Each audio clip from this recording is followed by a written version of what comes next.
दोस्तों, स्वागत है आपका मेरे इस नए यूट्यूब चैनल में। और यूट्यूब का नाम है मेरा इंग्लिश विद सचिन ना। यूट्यूब का नाम है और यूट्यूब आज से मैं स्टार्ट कर रहा हूँ और ये मेरे चैनल का फर्स्ट वीडियो होने वाला है। और आज है 15 जनवरी 2026। यहाँ से मैं अपनी यूट्यूब जर्नी स्टार्ट करने वाला हूँ और इस चैनल पे आपको इंग्लिश देखने को मिलेगी। आने वाले जो भी एग्जाम्स रहेंगे मैं उनकी तैयारी कराऊंगा आपको फुल फ्लैश तरीके से, है ना। तो मैं आशा करता हूँ आप इस चैनल को लाइक करेंगे, शेयर करेंगे अपने दोस्तों के साथ और इस चैनल को सब्सक्राइब करेंगे, है ना। इसमें मैं आपको पूरा इंग्लिश पढ़ाऊंगा आने वाले सभी एग्जाम्स के लिए। आपको शॉर्ट्स वीडियोस मिलेंगे जिसमें 10-10, 15-15 क्वेश्चंस रहेंगे। 10 to 15 क्वेश्चंस रहेंगे हर वीडियो में, जिसको मैं एक्सप्लेन करूंगा प्रॉपरली। मैं सब कुछ एक्सप्लेन करूंगा कैसे आपको इंग्लिश सीखनी है और प्रैक्टिस करनी है। मैं आपको लेके चलता हूँ आज की डेट शीट पे क्वेश्चंस की। और ये होने वाला है पहला क्वेश्चन इंग्लिश का। चलिए शुरुआत करते हैं। Which of the following sentences use the word rose, ROSE, rose with the same meaning, है ना। एग्जाम में आपको पूरा क्वेश्चन नहीं पढ़ना, अभी प्रैक्टिस जब आप कर लेंगे अच्छे से तो आपको सारे क्वेश्चंस नहीं पढ़ने रहते। मैं आपको समझा देता हूँ क्या है इस क्वेश्चन में। इसमें लिखा गया है कि रोज का समानार्थी प्रयोग किस वाक्य में हुआ है। ये आपको चार ऑप्शंस दिए हैं, A B C D। अब आप समझिए, he gave her a single white rose as a symbol of peace. इस वाक्य का मैं अर्थ है रोज का कि एक सफेद गुलाब, है ना, व्हाइट रोज दिया शांति के प्रतीक के तौर में किसी ने किसी लड़की को या किसी फीमेल को, है ना। तो अब चार ऑप्शंस में देखना है, रोज का मतलब यहाँ पे क्या है, गुलाब, है ना। द रिवर, पहला ऑप्शन है the river rose rapidly after continuous rainfall. यहाँ पे रोज का मतलब क्या गुलाब आ रहा है, नहीं आ रहा है ना। रोज का मतलब है बढ़ना, यानी इसका मतलब हो गया the river rose rapidly after continuous rainfall. इसका मतलब है पहले सेंटेंस का कि नदी में पानी का जो स्तर है वो बहुत ही तेजी से बढ़ गया जब रेनफॉल हुई। तो ये तो ऑप्शन हो नहीं सकता हमारा, है ना। सेकंड ऑप्शन क्या है, she arranged a beautiful rose in a glass vase on the shelf, ना। उसने सजाया, क्या सजाया, beautiful rose in the glass vase. यहाँ पे हमें समझ में आ रहा है कि सुंदर गुलाब को उसने एक सेल्फ पे सजाया, ग्लास वेस में। तो यही ऑप्शन हमारा सही है। अगला ऑप्शन देख लेते हैं, the ticket prices rose unexpectedly during the festivals. इसका अर्थ हो गया कि यहाँ पे भी रोज का मतलब क्या है, बढ़ना। त्योहारों के समय टिकटों के प्राइस जो है, टिकटों की जो कीमतें हैं वो बढ़ जाती हैं। और यहाँ पे भी इसका अर्थ क्या था, रोज का बढ़ना, है ना। तो ये भी ऑप्शन नहीं हो सकता। फोर्थ ऑप्शन क्या था, the sun rose behind the hills at dawn. At dawn क्या आता है, भोर, ठीक है। और यहाँ पे भी रोज का मतलब क्या, उगना या बढ़ना, है ना। तो सुबह सुबह जब सूरज निकलता है तो उसी के बारे में यहाँ पे यूज किया गया है रोज का। तो सही ऑप्शन कौन सा हो जाएगा, बी वाला। नेक्स्ट क्वेश्चन पे चलते हैं, सेकंड क्वेश्चन पे, है ना। ये हमारा दूसरा क्वेश्चन है। इसमें क्या है, which of the following sentences use the word close with the same meaning as in the following sentence. यहाँ पे भी सेम मीनिंग पूछा हुआ है क्लोज का। तो यहाँ पे लिखा है कि बाकी क्या है, please close the window before you go out. तो यहाँ पे क्लोज का क्या मतलब है, बंद करना, है ना। कृपया क्लोज द विंडो, दरवाजा बंद कर दें या खिड़की बंद कर दें, बिफोर यू गो आउट, आप बाहर जाने से पहले। तो अब देखेंगे चार ऑप्शंस में से A B C D में किस में क्लोज का मतलब बंद है, बंद करना है ना। पहला ऑप्शन है my house is close to the railway station. तो यहाँ पे क्लोज का मतलब है मेरा घर रेलवे स्टेशन के पास है। क्लोज का मतलब होता है यहाँ पास। तो ये तो ऑप्शन हो नहीं सकता। The shop is close to my office, यहाँ पे है कि जो दुकान है वो मेरे ऑफिस के क्या है, पास में है, पास में है। यहाँ पे भी इसका अर्थ अर्थ था पास में, तो ये भी ऑप्शन नहीं हो सकता। Remember to close the gate after entering, इसका अर्थ है वाक्य का याद रहे दरवाजा बंद कर दें जब आप अंदर आए तो यहाँ पे क्लोज का मतलब क्या है, बंद करना या बंद कर दें। तो सही ऑप्शन कौन सा हो जाएगा, सी। अगला वाला ऑप्शन भी देख लेते, she is very close to her best friend. वो है अपने दोस्त के बहुत करीब है। क्लोज का मतलब क्या है? करीब। ये करीब कौन सा है? इमोशंस वाला, है ना, फीलिंग्स वाला। जो आप देखते हैं ना, बेस्ट फ्रेंड होता है और फिर वो किसी और की जगह ले लेता है ना। तो भी ये भी ऑप्शन नहीं होगा। तो नेक्स्ट क्वेश्चन पे चलते हैं। ये है हमारा थर्ड क्वेश्चन। इसमें क्या है? Which of the following sentences use the word so with the same meaning. So का समानार्थी पूछा है। बाकी पढ़ते हैं। She saw the bus coming immediately. सो यहाँ क्या है?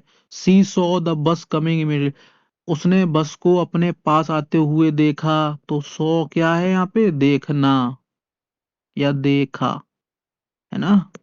तो अब देखते हैं चार ऑप्शंस में से ए बी सी डी में से कौन सा वाक्य है जिसमें सौ का अर्थ देखना या देखा है।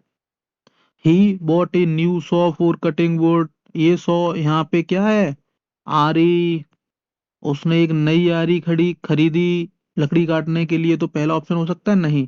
सेकंड ऑप्शन है the mechanic repair the electric Shaw. यहाँ पे भी आ रही है, इलेक्ट्रिक शॉ को मैकेनिक ने रिपेयर किया। ये भी ऑप्शन नहीं होगा। I saw the accident happened suddenly. तो यहाँ पे क्या हो गया? उसने या मैंने देखा तुरंत ही एक्सीडेंट होते हुए। तो ये ऑप्शन सही है। यहाँ भी इसका अर्थ क्या है? सौ का देखना। Fourth option the saw was kept in the tool box. Saw मतलब कटर, ना। आरी कहाँ पे रखी है? टूल बॉक्स में रखी है। तो ये भी ऑप्शन नहीं होगा हमारा, है ना। नेक्स्ट क्वेश्चन पे चलते हैं। फोर्थ क्वेश्चन पे। फोर्थ क्वेश्चन क्या कह रहा है हमारा यहाँ पे? एंटोनिम। एंटोनिम का मतलब क्या होता है?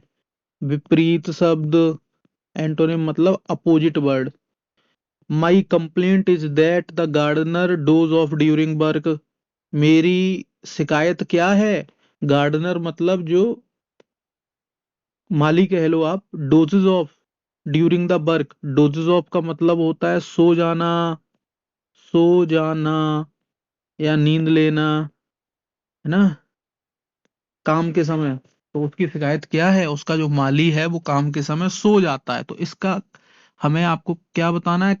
कंप्लेंट का विपरीत बताना है। एंटोनिम पूछा हुआ है तो पहला होता है चैलेंज। चैलेंज मतलब चुनौती देना या शिकायत करना, है ना। सेकंड ऑप्शन क्या है? कार्प। कार्प भी होता है कंप्लेनिंग। प्रेज होता है प्रशंसा करना, है ना। तो ये ऑप्शन हमारा क्या हो जाएगा? बिल्कुल सही हो जाएगा, क्योंकि यहाँ वो शिकायत कर रहा है। यहाँ पे वो क्या कर रहा है? शिकायत कर रहा है किसी की। और यहाँ पे क्या कर रहा है? वो प्रशंसा कर रहा है। और फोर्थ ऑप्शन है डिम्योर। डिम्योर क्या होता है? किसी की आलोचना करना, निंदा करना, है ना। तो ये भी एक शिकायत के तौर पे यूज होता है। ऐसे क्वेश्चंस को करने के लिए एक दूसरा तरीका भी है। आप ऑप्शंस को देखिए। चैलेंज भी शिकायत करना होता है, कार्प भी शिकायत करना, डेम्योर भी होता है रिटायरिंग या किसी की इंसल्ट करना, निंदा करना। चार ऑप्शंस में से आप देख सकते हैं तीन सेम है कहीं ना कहीं, है ना। एक ऑप्शन ये जो प्रेज है यही अलग है। अगर आपको नहीं भी आता तो भी अदर ऑप्शंस को आप हटा के ये क्वेश्चन अटेम्प्ट कर सकते हैं। अगला क्वेश्चन है आपका पांचवा क्वेश्चन है। यहाँ पे दिया गया select the most appropriate collocating word to fill in the blank, है ना। पढ़ते हैं। This statement of the political has created खाली जगह। यहाँ पे हमें कुछ फिल करना है, कंफ्यूजन। चार ऑप्शंस हैं, फिल इन द ब्लैंक्स है ना।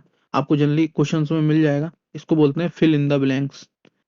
एग्जाम्स में आपको देखने को मिलता ही मिलेगा, ही जरूर मिलेगा ये, है ना। तो पहला है heavy. This statement of the political leader. Political leader यानी राजनीतिक नेता का जो बयान था हैज क्रिएटेड कंफ्यूजन। उसने क्या बना दिया? बहुत ही ज्यादा कंफ्यूजन क्रिएट कर दिया, है ना। तो आप बताइए इनमें से कौन सा ऑप्शन हो सकता है? चार ऑप्शंस में एक बार आप अपने हिसाब से पढ़ के देख लीजिए। हैवी तो नहीं होगा। बेटी, बेटी और हैवी समानार्थी हैं। बास्ट, बास्ट आता है फैलाव के हिसाब से। एरिया का बास्ट हो गया, है ना, या क्षेत्रफल के रीजन में।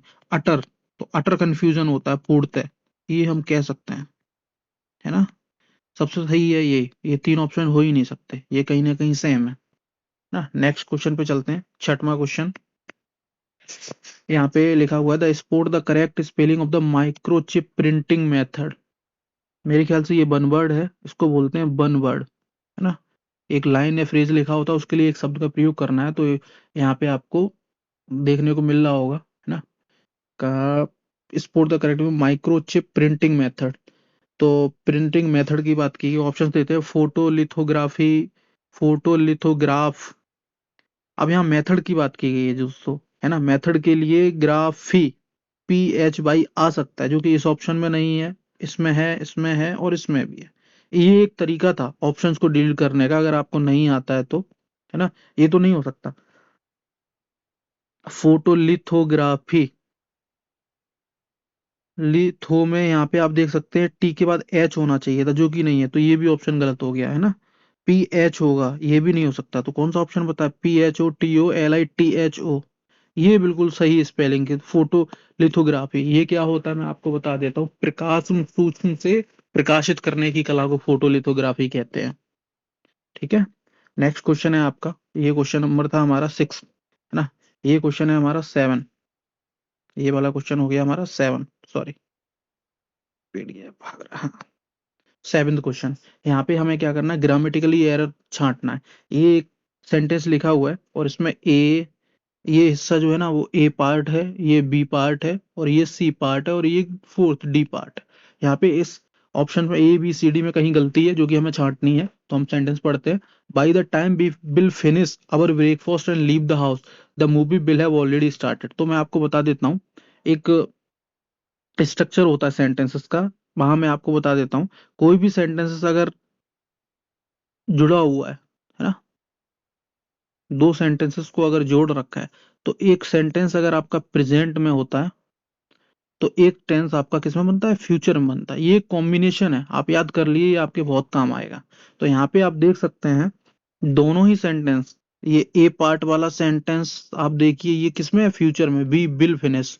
और दूसरा सेंटेंस भी आपको किसमें मिला, विल हैव फिनिश्ड, ये भी फ्यूचर में है। तो मैंने अभी जैसा कि आपको बताया है कि एक टेंस आपका प्रेजेंट में होगा और एक फ्यूचर में होगा। तो आप इसको पढ़िए एक बार, by the time we will finish our breakfast, जैसे ही हमने अपना नाश्ता खत्म किया एंड लीव द हाउस, और घर को छोड़ा, the movie will have already started. अब यहाँ पे आप देख सकते हो ऑलरेडी, तो मूवी पहले स्टार्ट हुई है, तो यहाँ विल हैव तो सही है ना। तो ये वाला जो सेंटेंस है ए पार्ट वाला है, यहाँ विल नहीं आएगा, ये गलत है। तो यहाँ पे सेंटेंस क्या होगा ए पार्ट का, by the time we finish, ये होगा हमारा सही। तो कौन से पार्ट में गलती है, ए पार्ट में। By the time we finish our breakfast and leave the house the movie will have already started, सबसे सही सेंटेंस हो जाएगा। ये मोस्ट इंपॉर्टेंट सेंटेंस था एरर का, ये आप अच्छे से इसको सीख लीजिए। जो स्ट्रक्चर मैंने आपको बताया, ये प्रेजेंट और फ्यूचर वाला, है ना, ये आपके बहुत काम आएगा। क्वेश्चन नंबर है हमारा 8th। 8th को हम पढ़ते हैं, select the option correctly rectifies the sentence. तो यहाँ पे सेंटेंस क्या था हमारा, ये 8th क्वेश्चन है हमारा। It came as a great relief to all of us. ये हम सभी के लिए एक बहुत ही, क्या है, रिलीफ है। मतलब रिलीफ, रिलीफ को हम कह सकते हैं हमारे लिए एक बहुत ही आ, अच्छा विषय, सुखद कह सकते हैं रिलीफ। तो देखते हैं रेक्टिफाइज मतलब इसको कौन सा वाक्य जो सुधारता है इस फ्रेज को। It come as a great relief to all of us, सही लग रहा है मुझे। सेकंड में देखते हैं, it came as a great relief to all of us, it came as a great relief of, it came as a great relief to all of us, तो बिल्कुल सही लग रहे हैं चारों। अच्छा, इनको ऐड करना है हमें, दो। तो यहाँ पे, हाँ बेसिकली यहाँ हमने देखा नहीं है, ये पास्ट में है, तो इट कम ये तो हो नहीं सकता, इट कम्स होना चाहिए, है ना। इट के साथ एस या एस ऐड होना चाहिए, या तो पास्ट, है ना। पहला ऑप्शन तो कैंसिल हो गया। थर्ड ऑप्शन में ये इट के साथ कॉमा लगा दिया, तो ये भी नहीं हो सकता। फोर्थ ऑप्शन में ऐड नहीं किया, कॉमा लगा दिया, तो एक ही बचा, it came as a great leap to all of us. ज्यादा दिमाग नहीं लगाना था, दोनों वाक्यों को ऐड करना था बेसिकली, है ना। तो यहाँ कॉमा का यूज हो नहीं सकता, जैसा कि यहाँ किया है और यहाँ पे भी किया है, तीसरे और चौथे ऑप्शन में। और पहली वाले ऑप्शन में यहाँ पे कम के साथ एस या ईएस आना चाहिए था, या पास्ट में हो, तो पहला ऑप्शन भी गलत हो गया, तो बचा कौन सा, दूसरा ऑप्शन। नेक्स्ट क्वेश्चन पे चलते हैं, क्वेश्चन नंबर 9 पे, है ना। यहाँ पे भी ग्रामेटिकली एरर छांटना है हमें, है ना। पार्ट्स दिए हुए हैं A B C D। तो it would be more better if she sing with an orchestra. सेंटेंस का मतलब है कि ये और अच्छा होता अगर उसने अपने ऑर्केस्ट्रा के साथ गाना गाया होता। हम्म, बिल्कुल ठीक है। तो बेसिकली मैं आपको बता दूं, एक एडजेक्टिव का एक बहुत अच्छा रूल है। एडजेक्टिव की ये एरर है यहाँ पे। एडजेक्टिव में डिग्री होती है, डिग्री। और डिग्री बेसिकली 3 पार्ट्स में डिवाइड है ना। अब पॉजिटिव डिग्री, कंपैरेटिव डिग्री और सुपरलेटिव डिग्री। तो यहाँ पे आप देख रहे हो मोर बेटर, ये दोनों कैसी डिग्री हैं? सीडी, इनको बोलते हैं कंपैरेटिव डिग्री। तो दोनों एक साथ नहीं आ सकती हैं, दो सीडी एक साथ नहीं आती हैं। तो यहाँ पे या तो मोर लगा लो या बेटर लगा लो, एक ही चीज आ सकती है। तो पहले ऑप्शन में हमारी एरर हो गया, बाकी पूरा सेंटेंस सही है। It would be better if she sing with an orchestra.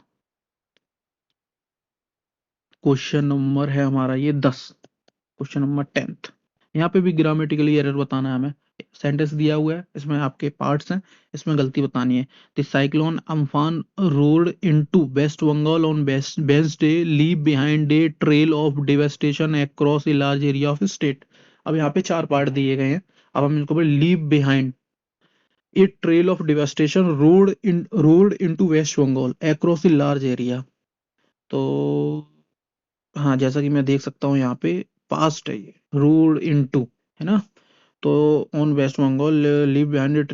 तो यहाँ पे मुझे लग रहा है लीव नहीं होगा। यहाँ पे जो वर्ब है वो लीव नहीं हो सकती, सिंगुलर प्लूरल वर्ब नहीं आ सकती प्रेजेंट में। या तो लीव करिए या लीविंग करिए, तो एरर जो है ना वो यहाँ पे है। ये थोड़ा डीप क्वेश्चन है। ये 10th नंबर का जो है ना वो आपको थोड़ा टाइम के बाद समझ में आएगा, जब आप हमारे साथ बने रहेंगे और बहुत सारी क्वेश्चंस की प्रैक्टिस कर लेंगे आने वाले समय में, तब आपको ये क्वेश्चन समझ में आएगा बेसिकली। और यहाँ पे लीव की जगह या तो आप लीव्ड करिए, या सबसे अच्छा रहेगा लीविंग। अब आप इसको पढ़िए। Cyclone Amphan rode into West Bengal on Wednesday, leaving behind a trail of devastation. Cyclone आया वेस्ट बंगाल में और उसने अपने पीछे क्या छोड़ा? एक बहुत बड़ा हिस्सा तबाही का छोड़ा। Across a large area of state, उस राज्य के बड़े हिस्से में तबाही छोड़ी, है ना। तो लीविंग बिहाइंड होगा। Overall I think this sheet complete now. Yes. और वीडियो हो गया है हमारा पूरा, है ना। और इसमें मैंने आपको 10 क्वेश्चंस की प्रैक्टिस कराई है। और आप इसको एक बार देखिए और अपने दोस्तों के साथ शेयर करिए। और जो भी एग्जाम्स आने वाले हैं मैं सभी के लिए वीडियोस बनाऊंगा, और ये मेरा पहला वीडियो है, फर्स्ट वीडियो है ना। अपने दोस्तों के साथ इसको शेयर करिए, और प्लीज लाइक एंड कमेंट जो भी आपको चाहिए जिस रिगार्डिंग, और जो भी इम्प्रूवमेंट मुझे करनी है उसके लिए आप कमेंट करिए और मेरा साथ बनाए रखिए ना। थैंक्स यू, बाय बाय, शुभ रात्रि।